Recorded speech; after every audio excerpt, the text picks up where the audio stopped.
How to clear cache on Android phone. That's what I will show you in this video. But before we begin, make sure to subscribe to the channel and ring the bell to get notified whenever a new video is uploaded. With that said, let's get started. So go ahead and open up your settings. And once you do that, scroll down to the device care option. And here you will have two steps.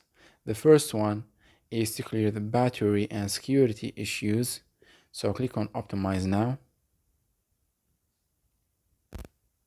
Once the first step has been done, you need to go back and click on Memory.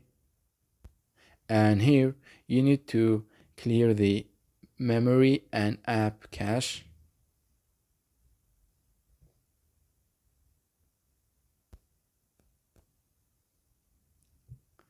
And once you do that, you have cleared the cache on your Android phone.